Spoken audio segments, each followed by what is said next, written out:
하나님의 창조 규례 가운데 혼인 규례와 예수 그리스도에 대하여 생각해 나아갈 때 우리는 아주 근본적인 문제이면서도 어렵기 그지없는 우리 시대의 난제를 마주대하게 됩니다.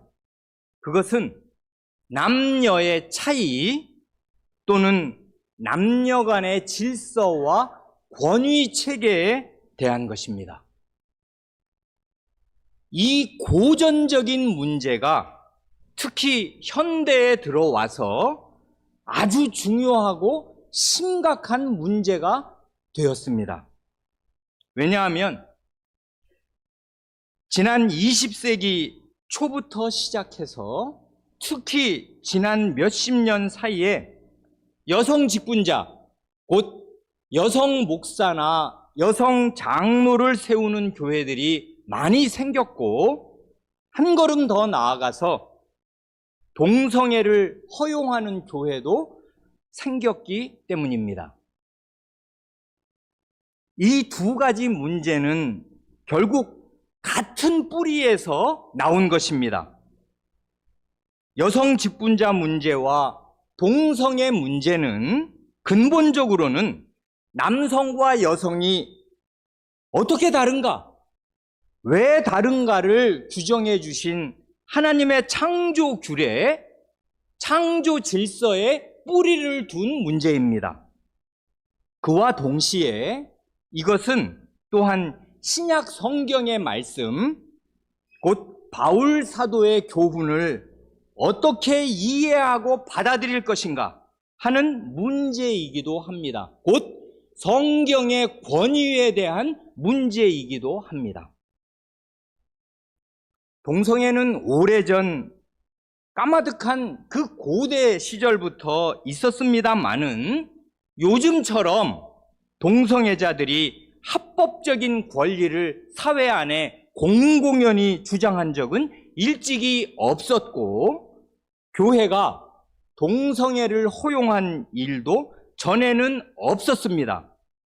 그렇기에 과거 시대의 교회는 동성애 문제나 여성 직분자 문제와 씨름할 필요가 거의 없었습니다. 그러니 이 문제는 오늘 우리 시대의 교회가 씨름하지 않을 수 없는 전에 없던 새로운 난제가 됩니다. 이미 많은 교회들이 이 거대한 세속화, 교회가 세상이 되는 것입니다.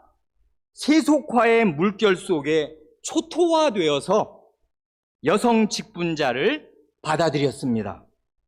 이제 머지않아 동성애를 용인하고 동성애자 목사나 장로가 나올 차례입니다.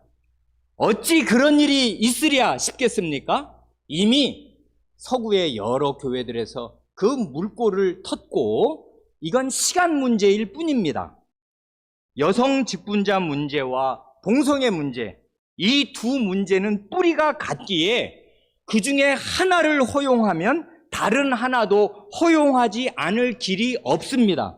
이게 성경 해석에서 나온 것이기 때문에 그래요.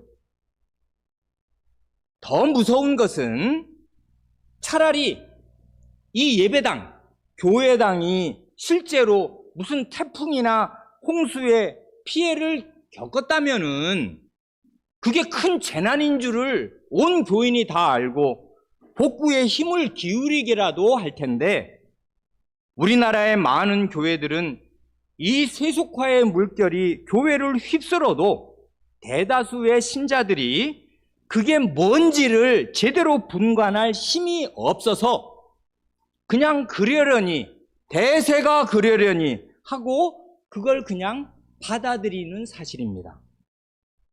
우리나라의 많은 교회들이 경박한 복음주의와 현세 기복주의에 함몰된 지 실로 오래여서 하나님의 말씀을 바르고 깊고 풍부하고 생생하게 배워본 일이 없기에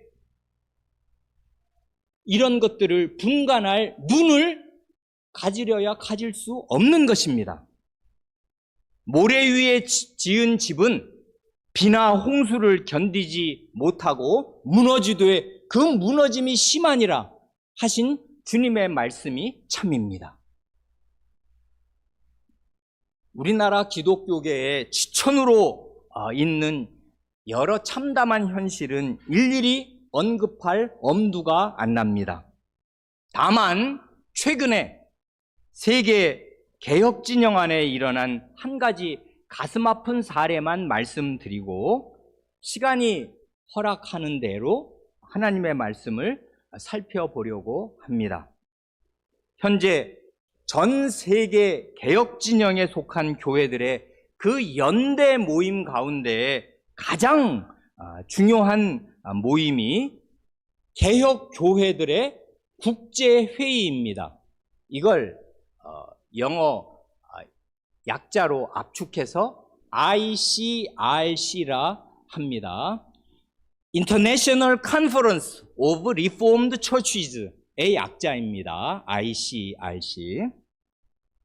이 ICRC는 지금부터 42년 전인 1982년에 전 세계 9개의 교회연합을 흔히는 교단이라고 하죠. 그러니까 이건 한 교회가 아니라 교회 한 집단이 교단이 한 회원 교회가 되는 셈입니다. 그래서 그 9개의 교단, 9개의 교회 연합이 모여 결성해서 각 교회 연합의 대표들이 4년에 한 번씩 모입니다. 이제 40몇 년이니까 10번을 모인 것입니다. 지금은 전 세계에서 35개의 교회 연합이 참여하고 있는데 우리나라에서는 우리의 자매 교회인 독립개신교회와 고신교회 두 교회가 회원으로 있습니다. 그런데 중요한 것은 이것입니다. 지난 2021년에 열린 제10차 ICRC 회의에서 놀랍게도 네덜란드 개혁교회 해방파가 제명되었습니다. 그 이유는 이 해방파 교회에서 여성 목사와 여성 장로를 세우기로 한 자기들의 4년 전의 결정을 끝내 철회하지 않고 고수하였기 때문입니다. 해방파 교회는 4년 전인 2017년에 그 자기들의 해방파 총회에서 이 결정을 내렸는데 마침 같은 해에 열린 2017년에 열린 제9차 ICRC 회의에서는 이 해방파 교회의 여성 직분자 임직 결정이 성경과 신앙고백과 ICRC 헌장을 위배하는 중대한 잘못이라고 여겨서 그 즉시 절대 다수 회원들의 투표로 이 교회의 회원권을 정지시키면서 형제를 가지고 그 결정을 철회하도록 간곡히 권유하였는데 변화가 없자 4년 뒤인 2021년에 ICRC에서 제명한 것입니다. 이 제명이 참으로 충격적이고 슬픈 이유는 이 네덜란드 개혁교회 해방파는 오랫동안 전 세계 개혁 진영의 견고한 보루였습니다. 뿐만 아니라 이 ICRC의 창립을 주도한 창립 멤버요 아주 중심적인 기둥 같은 역할을 하던 교회였기에 이 교회가 제명된 사실이 충격적이고 놀라운 일이 아닐 수가 없습니다. 게다가 이 해방파 교회가 ICRC의 설립을 주도한 이유가 바로 여성 직분자 임명과 동성애 허용 때문에 ICRC를 설립한 거였거든요.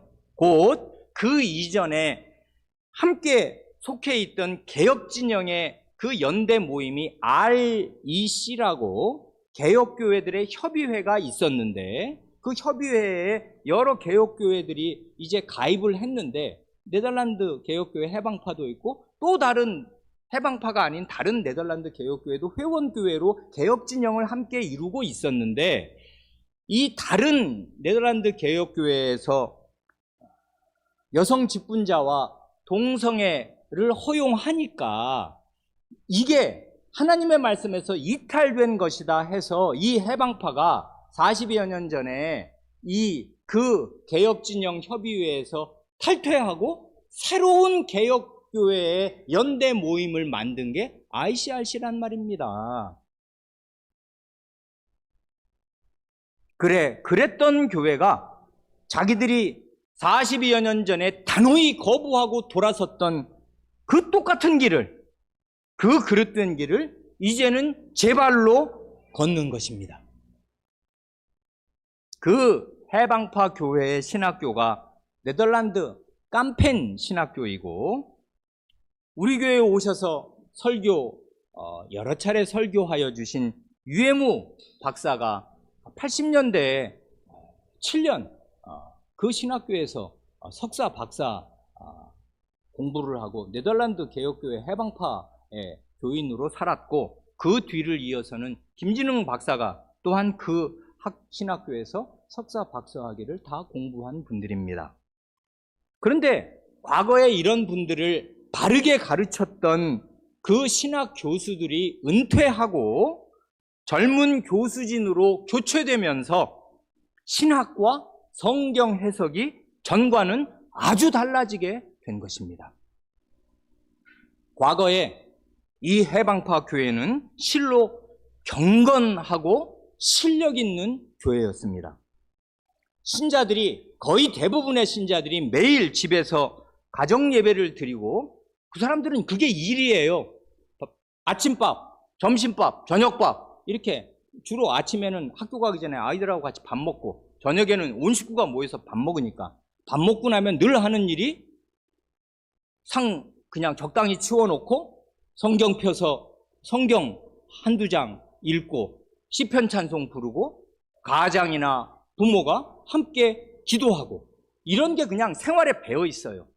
말씀드린 대로 그렇게 5분, 10분, 15분을 하면 1년이면 신약성경을 260장이니까 9달이면 다 읽어요. 그리고 구약을 또 읽는단 말입니다. 이렇게 20년을 자라보세요. 그런 경건한 가정에서 자란 아이와 그렇지 않은 가정에서 자란 아이가 똑같은가? 똑같으면 그게 말이 아니죠. 그게 그뿐이 아닙니다. 경건한 가정이 있고 그런 아이들을 이제 유치원, 초등학교가 되면은 기독교 학교에 보내요. 이게 결정적인 것입니다. 그러니까 이 아이는 아침 9시부터 저녁 학교 끝날 때까지 기독교 학교에서 과목으로 시험을 보면서 성경과 교회사를 배우고 또 모든 과목을 기독교 신앙을 참되게 가진 실력 있는 교사들이 자기 형제로 알고 이 아이들을 가르쳐요. 그러니까 기독교 학교에서 초중고 12년을 보내는 거예요.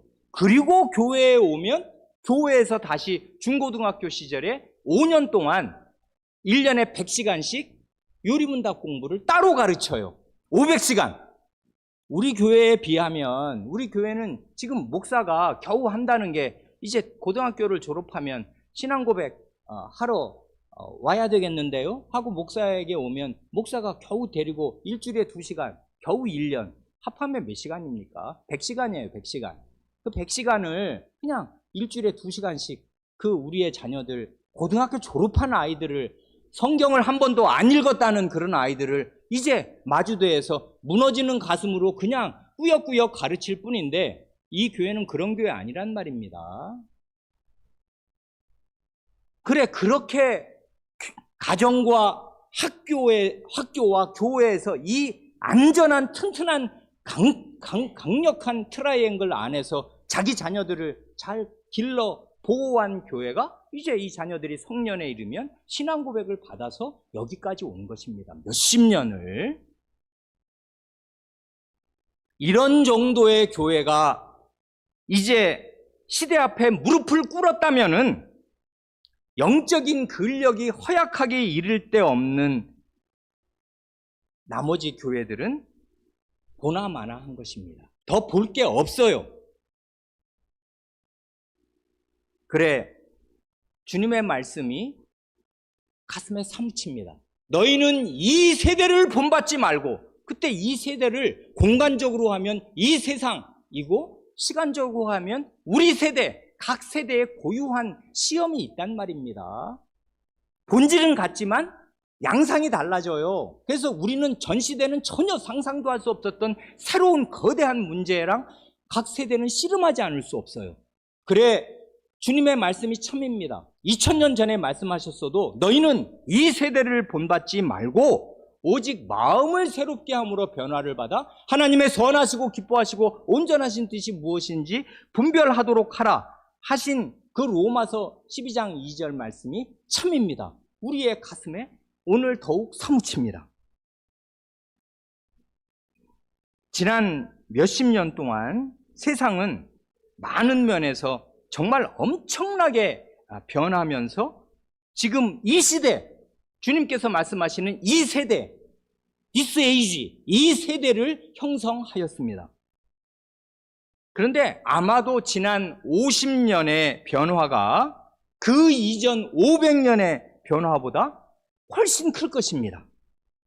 왜냐하면 그 이전의 500년이란 늘 비슷한 농경 시대, 농경 사회였으니까 조선시대 초기나 조선시대 말기나 생활 양상이 다 거기서 거기에요. 물론 변화는 있었겠습니다만은 변해도 조금씩 아주 서서히 변합니다. 조선시대 초기의 농경이나 조선시대 말기의 농경이나 뭐가 얼마나 달라요? 땅 갈아엎고 씨 뿌리고 거두고 그러는 일을 500년 한 거 아닙니까? 그러나 최근 50년의 변화는 대단히 급격하면서 전면적인 변화인 것을 우리가 다 몸으로 다 실시간 느끼지 않습니까? 50 넘으신 분들은 아실 것이에요. 예전에 신장로에서 먼지 풀풀 날리는 그 길에서 버스를 기다리느라고 보낸 시간이 얼만데 지금은 버스를 탈 때 그냥 뭐 휴대폰을 띡띡 찍으면 되는, 이게 무슨 꿈 같은 만화 같은, 우리 초등학교 때는 이런 걸 상상도 못했단 말입니다. 우주영화 만화에서나 나오는 일들이 지금 현실에서 매일 벌어지고 있잖아요. 이 변화를 온몸으로 지금 우리는 지난 50년간 겪고 있는 중인데, 문제는 신학계와 교회도 이 급격한 변화에 영향을 받는 것입니다. 드릴 말씀이 많지만 다 생략하고 중요한 것은 세상이 아무리 많이 변하고 사고방식이나 생활 문화가 아무리 크게 달라져도 절대로 변하지 않는, 절대로 변할 수 없는 영원한 진리가 있는 것입니다. 그러니까 어떤 시대에 살든지 그 영원한 진리를 꼭 붙들고 살아야 역사를 통하여 흐르는 주류의 신앙과 신학으로 세대를 이어서 서로 연결되는 것이에요. 성도들끼리는 세대를 이어 교제하는 것이거든요. 그래서 과거 시대에 그 사람들이 남긴 글과 신앙 고백서를 읽으면 믿음이 짜르르 통한단 말입니다. 이게 진짜다. 이게 성경 말씀이다. 이게 영원한 진리지. 그걸 16세기에도 17세기에도 고백했구나. 우리도 이걸 고백한다 하는 마음으로 하나로 연결된단 말입니다. 그런데 믿음은 결국 지식의 문제인 동시에 마음의 문제 아니겠습니까? 그래, 바르고 깊이 있는 성경 지식이 아예 없든지 그러면 믿음이라 할 게 볼 게 없는 거예요. 지식이 없으니까. 믿는다는 건 하나님을 믿는 거고 하나님의 말씀을 믿는 건데, 하나님의 말씀을 그 개딱지만큼 알아가지고서는 어떻게 하나님을 제대로 믿을 수 있냔 말입니다. 그러니까 그런 믿음은 믿습니다. 백날을 해봐야 별 볼 게 없어요. 그러니까 믿음의 지식이 굉장히 중요한 것입니다. 성경 지식이 튼튼하게 뒷받침되지 않은 믿음이라 헛것입니다. 근데 그런 지식만이 아니에요. 올바른 지식이 공급되어도 전심으로, 결국 믿음은 또 마음과 신뢰의 문제니까 전심으로 그 진리를 믿고 의지하고 살지 않으면 백발백중입니다. 백발백중, 자기 시대의 흐름에 휩쓸려 가고 맙니다. 그 정신이 자기 시대의 흐름으로 채색되어 있어요. 비 맞는단 말입니다. 장사 있어요. 우산 없으면 그냥 비를 온몸으로 맞는 거예요. 그럼 다 젖어요. 속옷까지. 그래, 히브리서 2장 1절 말씀이 또 우리의 가슴에 사무칩니다. 이건 영구적인 이 각 교회에 주신 경고의 말씀이지 않습니까? 그러므로 히브리서 1장을 배경으로 해서 그러므로 우리는 들은 것에 더욱 유념함으로 옛날 번역으로는 더욱 간절히 삼갈지니 우리가 흘러 떠내려가지 않도록 함이 마땅하니라 합니다. 들은 말씀, 예수 그리스도의 복음, 사도적 교훈을 들었으면 여기에 이 말씀에 유념해서 이 말씀으로 마음을 가득 채우지 않으면 안 돼요. 그러면 어떻게 됩니까? 흘러 떠내려가요. 가만 내버려 두는 세상이 아니에요. 가만 있을 수가 없어요. 자기 몸을 버틸 수가 없단 말입니다. 그 세찬 강물, 지진 해일이 몰려오는데 거기 이렇게 서 있으면 자기가 서 있을 수가 있어요. 다 넘어가는 거지. 그러니까 흘러 떠내려간단 말입니다. 그 사람의 정신과 그 사람의 자식들이. 보세요, 우리의 자식들. 안 떠내려가나?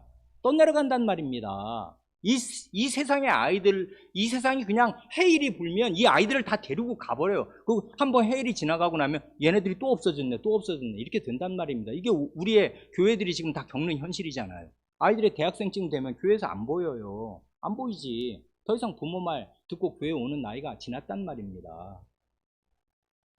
그래, 우리 시대의 가장 위험한 속임, 곧 지금의 해방파 교회가 빠진 결정적인 오류를 시간이 없으니까 한마디로 잘라 말한다면은 절대적인 진리를 상대화해서 가변적인 것으로 만들어버린 것입니다. 영원히 변치 않을 절대적인 진리를 꼭 붙들어야 하는데 그런 진리 자체를 상대화해요. 그래서 변할 수 있는 것으로, 가변적인 것으로 만들어서 그 중에 알맹이를 취하고 껍데기는 버리자 하는 것이에요. 곧 하나님의 창조 규례, 하나님의 창조 질서에 근거를 두고 가르친 바울 사도의 교훈을 그저 2000년 전 그 시대에나 해당되는 로마 시대의 교훈으로 받아들이는 것입니다. 그렇게 해석을 달리하기 시작했어요. 벌써 오래전부터. 그래서 그건 그 성경에 있지. 그걸 누가 모르나? 근데 그건 바울 사도가 로마 시대 사람 아닌가? 노예 시대 사람의 노예 시절에 살았으니 노예에 대한 교훈도 있는 건데 그런 교훈은 요즘에는 노예가 없잖아요. 그러니까 그런저런 껍데기를 다 벗겨내고 알맹이를 취하자 하는 것입니다. 그래서 절대적인 진리를 상대적인 진리로 만들어 놓아요. 그래서 변할 수 있는 것처럼 해서 변하는 것과 불변하는 것을 자기가 가려내고 불변하는 것을 취하고 가변적인 것은 벗겨내자 하는 것입니다. 천만의 말씀입니다. 이게 우리 시대의 가장 위험한 속임이라고요. 혼인이나 남녀 간의 관계에서 절대로 변하지 않는 영원한 진리, 절대 불변의 진리가 창세기 1장, 2장에서 분명히 계시되었습니다. 그걸 과거에 자세히 말씀드렸는데 그 진리가 우리 시대에 무시받고 있고 그런데 역설적으로 무시받는 그 진리가 우리 시대의 어둠을 밝혀줄 빛이기에 다시 요점만 말씀드리려 합니다. 창세기 1장과 2장은 함께 읽어야 균형을 잃지 않게 돼요. 이 사람들이 여성 직분자를 허용하는 그런 교회가 무슨 기독교 대학 총장이라는데 그 사람이 쓴 글을 쭉 읽어보면 창세기 1장을 들어서 자기 말의 근거를 삼거든요. 거기 보면 남자와 여자가 동등하게 온 땅을 다스릴 주체로 제공되는데 왜 여성은 차별을 받아야 되냐? 그게 어디 성경적이냐? 창세기 1장을 봐라 이런단 말입니다. 그 사람 성경은 창세기 1장만 있고 2장은 백지로 있는가 봅니다. 창세기 1장과 2장은 같이 읽어야 해요. 어떻게 해요? 이렇게 읽어야 합니다. 먼저 오늘 본문으로 읽은 창세기 1장 26절로 28절에 계시된 중대한 진리를 간추리면 과거에 자세히 여러 차례 말씀드렸으니까 그냥 핵심만 요약해서 간추리면 이렇게 될 것입니다. 창세기 1장 26절로 28절의 말씀을 오늘 시대에 비추어 요점을 추린다면 아마 이 세 가지로 요약할 수 있겠습니다. 첫째, 하나님께서 사람을 하나님의 형상을 따라 창조하셨습니다. 바로 이것이 사람의 본질이요 영광입니다. 이거보다 더 영광스러운 건 사실 없거든요. 하나님의 모습이에요, 사람이. 이 창세기 1장 26절 상반절에 명명백백하지 않습니까? 하나님이 이르시되 우리의 형상을 따라 우리의 모양대로 우리가 사람을 만들고 하고 계획을 말씀하시니 하나님의 형상, 하나님의 모양대로 사람은 만들어졌고 이게 사람의 본질이요 영광이란 말입니다. 이때의 사람에는 두말할 나위도 없이 앞뒤 본문을 읽으면 명백한 대로 남자와 여자가 똑같이 포함됩니다. 그러니 하나님의 형상이라는 점에서 남자와 여자는 조금도 손톱만큼도 다를 것이 없고 완전히 대등합니다. 분명하죠, 이건. 둘째로 하나님의 이 형상됨은 사람의 구체적인 노동에서 실현되는데요. 본래의 노동이란 육해공의 만물을 통치하는 영광스러운 일이었습니다. 그런데 이 만물을 다스리는 이 통치의 권한, 이 왕권은 남자와 여자 모두에게 주어졌고 이 면에서도 1차적으로 남자와 여자는 대등합니다. 그러니까 남녀가 대등하게 하나님의 형상인데 하나님의 형상으로서 만물을 다스리는 일에서도 남녀는 1차적으로 그런 권한을 함께 받고 있어요. 거기 1장 26절을 그냥 마저 다 읽으면 이렇지 않습니까? 하나님이 이르시되 우리 형상을 따라 우리의 모양대로 우리가 사람을 만들었어요. 그 다음에 뭘 어떻게 하시자는 거예요? 그들로 바다의 물고기와 하늘의 새와 가축과 온 땅과 땅에 기는 모든 것을 다스리게 하자. 그러니 하나님의 형상과 다스림은 이건 붙어 있어요. 한 절에 다 나오니까. 그러니까 형상은 하나님의 내가 형상인가? 그럼 그 말을 100번 하면 그게 뭔 소용이 있어요? 그의 영광스러운 일과 노동에서 구체적으로 발현되고 구현되는 것입니다. 그건 분명하죠, 이 하나님 말씀에. 셋째로 더 깊이 생각할 때 사람인 면에서 남자와 여자는 완전히 같지만 그와 동시에 성별이 다르다는 사실, 곧 같으면서도 다르고 다르면서도 같다는 이 신비한 사실이 또한 하나님 자신의 형상과 모습을 잘 나타냅니다. 왜냐하면 성부, 성자, 성신은 삼위가 일체이셔서 신성이나 능력에서 완전히 똑같은 한 하나님이시지만 그와 동시에 한 하나님이신 동시에 그 삼위 안에는 엄연한 위격의 구별이 있지 않습니까? 아버지는 아드님이 아니고 아드님은 성신님이 절대로 아니셔요. 구별이 돼요, 위격에서. 다른 존재란 말입니다.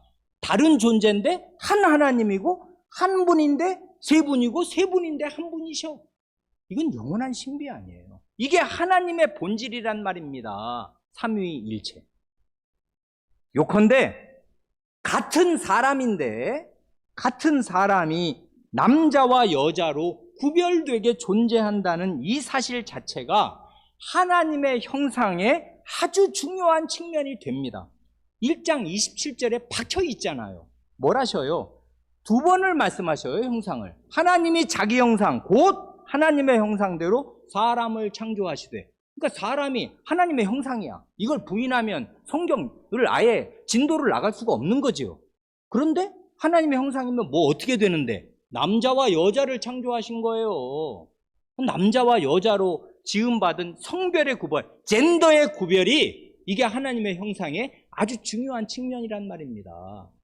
이걸 누가 만드신 거예요? 누가 이렇게 정하셨냔 말입니다. 우리가 이렇게 원해서 이렇게 됐어요? DNA가 이렇게 되면 이렇게 되는 거예요? 아니란 말입니다. 맨 처음에 여자는 하나님이 DNA에 따라서 뭘 어떻게 하신 게 아니고 하나님께서 갈빗대를 빼서 실제로 이런 여성으로 만드셨단 말입니다. 이런데 하나님의 계획과 작정이 없어요? 바보죠, 그렇게 생각합니다. 이게 창세기 1장 세 가지로 지금 우리가 그냥 시간이 없으니까 요약을 한 것입니다. 사람은 하나님의 형상이다. 그때 남녀는 똑같이 하나님의 형상이다. 하나님의 형상됨은 다스림으로 구현된다. 그때 남녀는 똑같이 통치권을 같이 받았다. 그런데 그 남녀로 구별되면서 하나로 존재한다는 이 신비하고 놀라운 사실이 하나님의 하나님 되심을 그대로 반영한다. 그런 면에서 남자와 여자인 것이 하나님의 형상이다. 이렇게 말할 수 있다 이 말입니다. 이게 창세기 1장의 중요한 계시잖아요. 다음으로 창세기가 1장만 있어요. 2장으로 가면 이렇게 완전히 대등한 남자와 여자 사이에 신기하게 순서와 질서가 있다는 사실이 또한 명백히 계시됩니다. 이걸 모르면 까막눈이라고요. 그 사람 대학교 총장인지 신학교 교수인지 상관이 없이 왜 성경을 안 읽는 것입니까? 그리고 왜 똑바로 못 읽는 것이에요? 한글도 자기네 나라 언어로 성경을 읽을 수도 없어요. 그 사람들은 이 남녀 간에 대등하지만 1장을 보면 완전히 대등해. 아무 차이가 없어.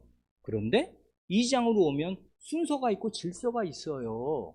이걸 세 가지로 우리가 말할 수 있습니다. 간추려서. 첫째로 하나님께서 먼저 남자를 지으시고 그 다음에 남자의 배필로서 여자를 지으십니다. 순서가 있죠, 지금. 이 창조의 순서는 우연히 오다 가다 그렇게 된 게 절대로 아니에요. 하나님의 절대 주권과 무한한 지혜로 친히 그렇게 하신 것입니다. 그러니 남녀의 지음받은 순서는 무의미하거나 그러니까 의미 없는 게 아니에요. 그냥 그렇게 된 게 아니란 말입니다. 주님께서 허락하시면 다음 주에 더 자세히 생각하기로 하고 원래 오늘 본문으로 읽으려고 하였던 바울 사도의 두 말씀만 간단히 인용하고 넘어갑니다. 남녀의 순서가 그냥 된 게 아니라는 거, 이걸 사도는 창세기 2장에서 믿고 알았어요. 그래서 이렇게 말한단 말입니다. 고린도전서 11장 8절 9절에서 바울 사도는 이렇게 말해요. 거기 남녀의 질서를 얘기하는데 그 얘기의 명령과 권면의 근거를 어디서 끌어오냐 하면 창세기 2장에서 끌어온단 말입니다. 뭐래요? 고린도전서 11장 8, 9절. 남자가 여자에게서 난 것이 아니요 여자가 남자에게서 났으며 또 남자가 여자를 위하여 지음을 받지 아니하고 여자가 남자를 위하여 지음을 받은 것입니다. 창조의 순서와 남자의 배필로 여자가 지어진 사실을 정확히 여기서 제시해요. 창세기 2장을 읽고 있는 것입니다. 이분이 지금. 그러니까 이 순서가 이게 무의미하거나 오다 가다 된 게 아니다 그 말입니다. 또 말해요. 우리가 과거에 열심히 살펴보려고 했던 얼마 전에 디모데전서 2장 12, 13절도 똑같이 말해요. 그러니까 이건 우연이 아니란 말입니다. 뭐래요? 디모데전서 2장 12절 이하 여자가 가르치는 것과 남자를 주관하는 것을 허락하지 아니하노니 오직 조용할지니라. 교회 안에서. 이는 그 이유가 뭔가 하면 이는 아담이 먼저 지음을 받고 하와가 그 후며.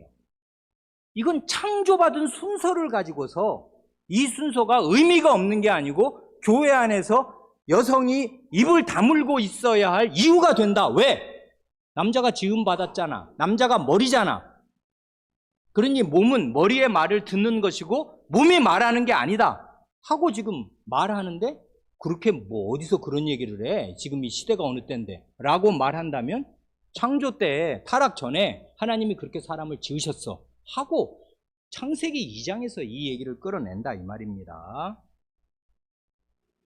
해방파 깜펀신학교의 젊은 교수들과 결국은 그들을 따르게 된 상당수의 해방파 목사들은 바울 사도의 이런 교훈이 2000년 전 남존 여비의 사상이 남자는 존귀하고 여자는 비천하다 하는 그 캐캐 묻고 그릇돼 되먹지 않은 그 남존 여비의 사상이 횡행했던 로마 시대에나 적용되는 교훈이라고 말하고 그 시대에나 맞는 교훈이라고 평가절하합니다. 그래 현대에는 더 이상 적용될 수 없는 성경에 있으나 다만 그 시대에 해당되는 2000년 전에 바울 사도가 그 시대 사람들에게 한 얘기지 하고 절대적인 진리를 상대화하는 것이에요. 천만의 말씀입니다. 바울 사도는 남녀 사이에 움직일 수 없는 질서가 있다는 사실을 창조된 순서에서 찾고 있어요. 그 사람들은 사도의 교훈을 시대 제한적인, 시대의 한계를 지닌 교훈이라고 말하지만 그게 아니고 사도의 교훈은 첫 창조 질서에 뿌리를 둔 시대를 초월한 영원한 진리입니다. 그래, 우리 젊은 사람들도 있으니까 이걸 영어로 말하면 사도의 교훈은 타임 바운드, 타임 리미트가 있는 그런 교훈이 아니고 타임리스인 교훈이에요. 시대를 뛰어넘고 시대를 초월한 영원한 교훈이란 말입니다. 그런데 이렇게 믿었던 과거에 거의 2000년에 걸친 믿음이 이제 와서 무너지기 시작했어요. 아, 이건 사도의 교훈은 타임 바운드, 시대의 제약을 받는 그 시대에 주신 말씀이니까 그 껍데기를 벗겨내고 본질을 취해야지 뭘 그런 걸 우리 시대에 적용하면 누가 교회에 오냐, 여자들이 들으면 말이 되냐, 전도가 안 된다, 이렇게 말하는 것입니다. 그 사람들은 비유컨대 지금 양파 벗기기를 하고 있는 것입니다. 양파의 껍질을 벗겨내고 알맹이를 먹자, 그겁니다. 그 사람들 주장을 그냥 쉽게 말하면. 그 말대로 양파의 껍질을 벗기면 어떻게 돼요? 또 한꺼풀의 껍질이 나타나네. 또 벗기고 또 벗기고 또 벗기면 어떻게 돼요? 결국은 양파 전체가 껍데기 천지입니다. 안 그래요? 그들의 행태는 18세기 이래로 성경의 권위를 무너뜨렸던 자유주의자들의, 신학적 자유주의자들의 전체를 밟는 것일 뿐입니다.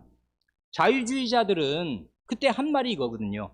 성경을 잘 보니 성경 속에는 말도 안 되는 말들이 많더라. 그러니 하나님의 말씀과 인간의 말이 섞여 있다, 성경 안에. 그러니 참된 하나님의 말씀을 찾고 인간의 말들은 껍데기니까 벗겨버리자 한 것이에요. 그러면서 성경을 도려내기 시작했어요.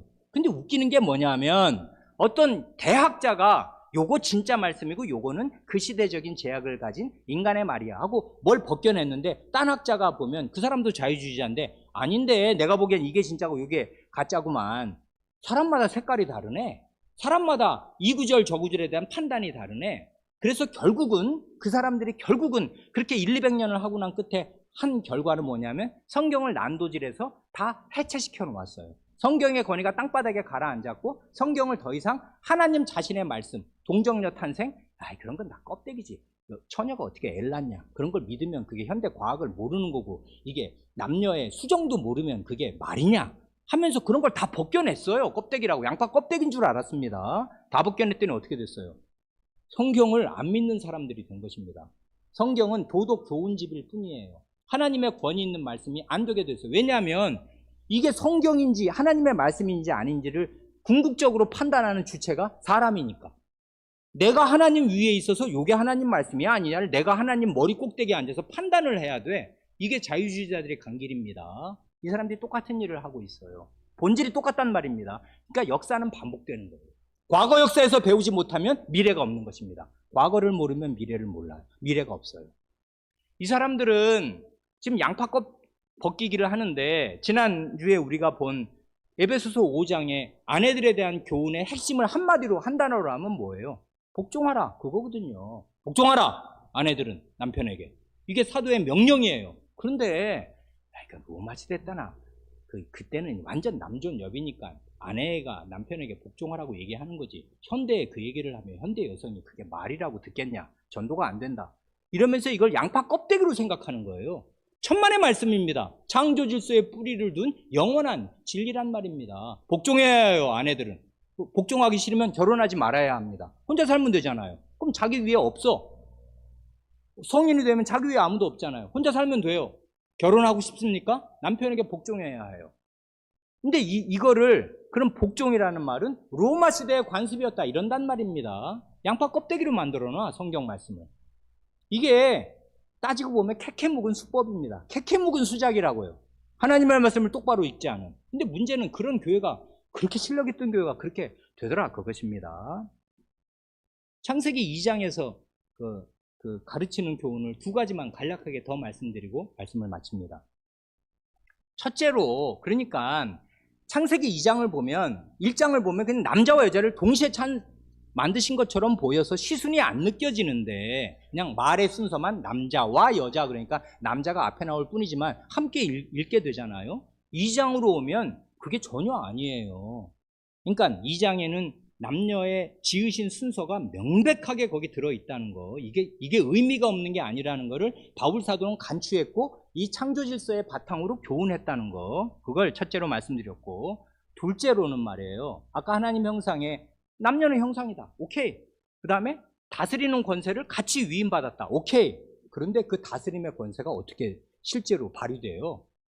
사람에게 육해공의 생물을 다스리는 권한을 주셔서 그 권한을 이제 실제로 하나님이 만드신 동산 안에서 발휘하게 하시잖아요. 이게 바로 하나님의 형상됨의 발휘예요. 그런데 구체적인 예가 뭐냐면, 동물을 어떻게 다스려요? 이름을 척척 지어주거든요.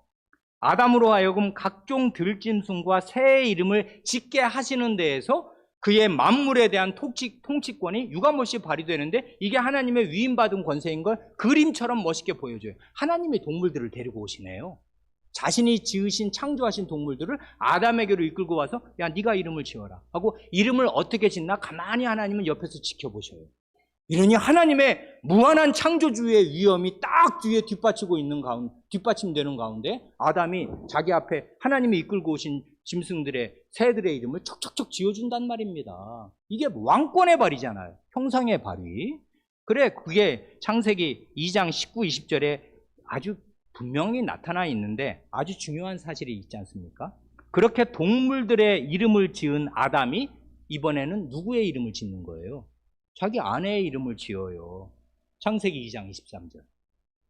아내의 이름, 나는 남자니까 당신은 여자입니다 하고 아내의 이름을 부여해요.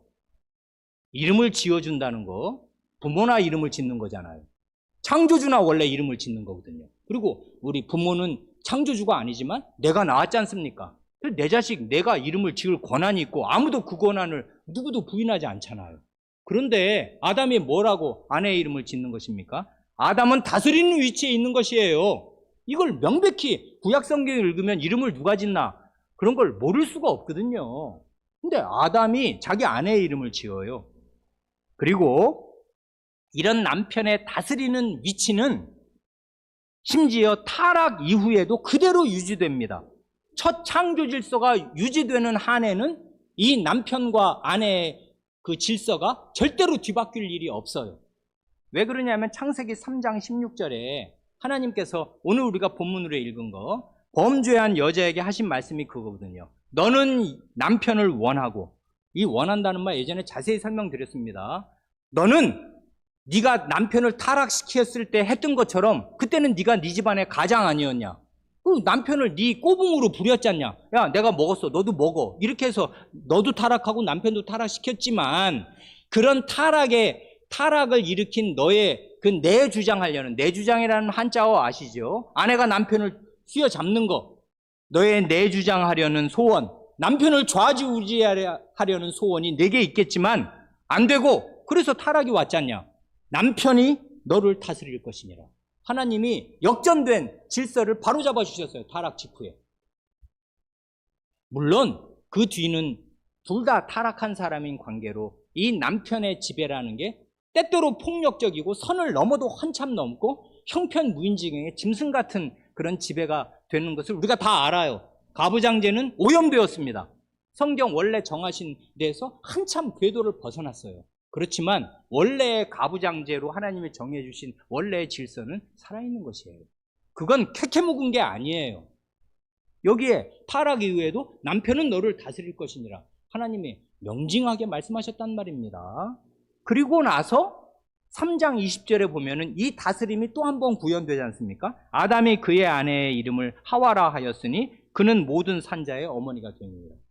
지난번에 타락 이전에는 아내의 이름을 여자라고 지어주더니 이제는 산자의 어머니, 우리는 산다. 하나님이 살게 해주시면 살지. 반드시 죽으리라 하셨지만 사는 만큼은 산다. 그 산자들의 어머니가 당신이다 하면서 자기 아내의 이름을 타락 후에 또 한 번 지어주어요.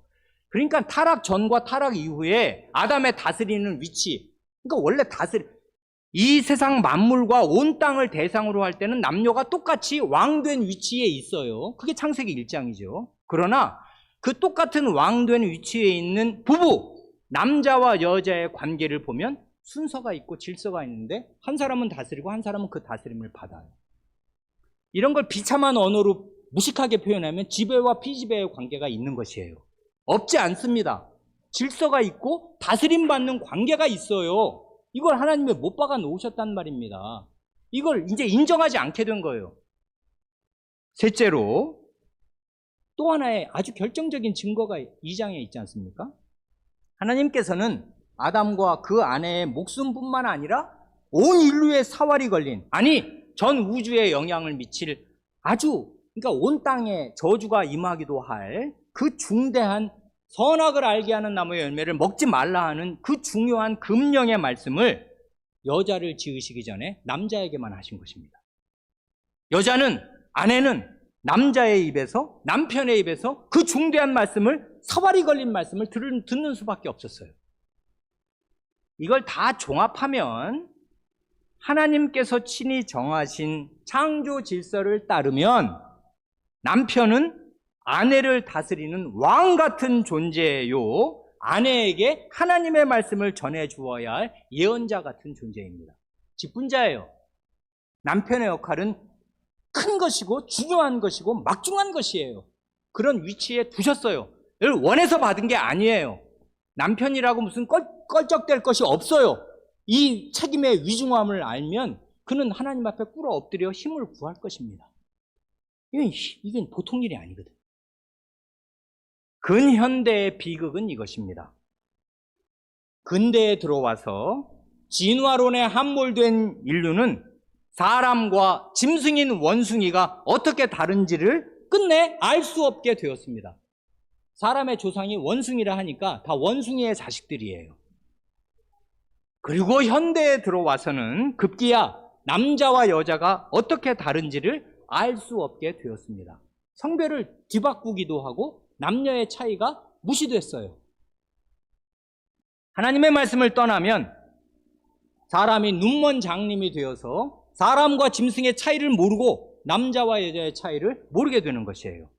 가장 똑똑한 사람이 가장 멍청하게 되는 것입니다. 장님이 되는 것이에요. 그래, 그의 눈이 없으면 그 어두움이 얼마나 심하겠느냐. 주님께서 하신 말씀과 똑같습니다. 더 큰 비극은 교회 안에 있는 남성 신자들이 자기가 원래 뭘 해야 할 존재인가를 잘 모르는 것이에요. 이 책임에 몸을 떨지 않는 것입니다. 자기가 누군지를 모르니까. 그 결과 집안에서나 교회에서 남편과 아내의 원래 위치가 어떤 것인지를 실물로 보고 배우지 못한 자녀들이 학교나 사회에서 그리고 영화나 드라마에서 등등에서 영향을 한뿍 받고 비 맞듯이 그 영향을 받고 자라면 어떤 사람이 될 것 같으십니까? 그런 사람들이 교회에 차면 시대가 바뀌면서 신학이 바뀌는 거예요. 목사들이 아무 힘이 없는 것입니다. 온 교인이 다 자기 설교를 이렇게 하면 밥맛 없어 해요. 그러면 그 설교 계속 못하는 것이에요. 쫓겨나는 것입니다. 그리고 목사들이 그러면 이게 뭔가 아닌데? 이게 안 먹히네? 성경을 다시 보기 시작해요. 재해석을 하기 시작합니다. 그래서 절대적인 가치를 상대화하면서 말랑말랑하게 만들고 껍데기를 벗겨버리기 시작해요. 그래서 자기가 양파 껍데기와 알맹이를 구분할 수 있는 사람인 것처럼 하나님 위에 머리 꼭대기에 올라서게 되는 것입니다. 이 고전적인 비극이 현대에 들어와서 우리의 가장 믿을 만한 미들맨 교회에서 자행되었습니다. 이게 우리 시대의 어려움입니다. 그러니 우리는 정신을 바짝 차리지 않으면 안 돼요. 목숨을 걸고 하나님 말씀 들어야 해요. 그러지 않으면 떠내려갈 것입니다. 다 기도하시겠습니다.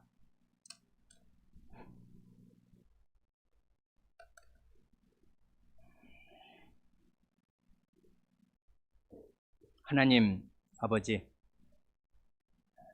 저희의 우군이요 가장 든든한 보루로 개혁 진영의 보루로 있었던 교회들이 이렇게 이 시대의 거센 도전과 물결 앞에서 그 맨 뒤에 있는 그 마귀의 무서운 음흉한 수작 아래에서 이 시대와 접촉점을 찾으려 하고 하나님의 말씀을 굽혀서 이해하면서 하나님의 절대적인 그 위엄과 엄위의 말씀을 깎아내리고 상대화한 결과로 이제는 여성 직분자를 허용하여 여자 목사, 여자 장로가 서게 되었을 뿐만 아니라 이제 한 걸음만 더 내디디면 남녀의 차이는 얼마든지 무시될 수 있으므로 자기가 자기 소견에 옳은 대로 동성이라도 성적인 대상으로 취하면 취할 수 있는 것이고 모든 죄인은 다 마찬가지이다 하면서 교회가 동성애를 용인할 뿐 아니라 동성애자 목사, 동성애자 장로를 받아들이기 일보 직전에 와 있고 이미 그 선을 넘어간 교회들도 여럿 있는 것을 주님께서 아십니다. 저희의 자녀들이 이렇게 어려운 시대에 살고 있으므로 교회의 남편 된 사람들, 각 집안의 남편 된 사람들이 어떻게 자기 집안에서 남편이 무엇이며 가장이 무엇인가를 몸으로 보여주지 않으면 저희 자녀들이 어디서 그것을 보고 배우겠사오며 무엇을 보고서 이 시대를 이겨낼 수가 있겠사옵니까? 그런데도 하나님의 말씀을 읽지도 않고 제대로 듣지도 않고 늘 졸고 앉아 있으면서 어떻게 이 시대를 이겨낼 수 있을지 도무지 알 수가 없사옵니다. 주님, 이런 저희의 가련하고 아무것도 없고 온통 빨개벗고 이 벌판에 홀로 서 있는 것 같은 저희들의 이 남루한 형편을 불쌍히 여기시고 흔들어 깨워주시고 정신을 차리게 하여 주셔서 하나님의 말씀을 배전의 열심으로 근실히 읽게 하시고 꿇어 엎드려서 읽게 하시며 그리하여 들판에서 사자를 만나듯이 하나님의 그 절대의 위엄 앞에 늘 서게 하시고 하나님의 말씀이 절대의 위엄으로 절대의 영광과 권능으로 저희 마음을 휘어잡게 하시옵소서. 그리하여 누가 뭐라고 얘기하든지 상관이 없이 아니 하나님 아버지의 말씀은 바로 이것이다 하는 그 진리 위에 자기 생애를 건설하는 바위 위에 집을 짓는 사람들이 다 되게 하여 주시기를 구합니다. 우리 구주 예수님의 이름으로 기도합니다. 아멘.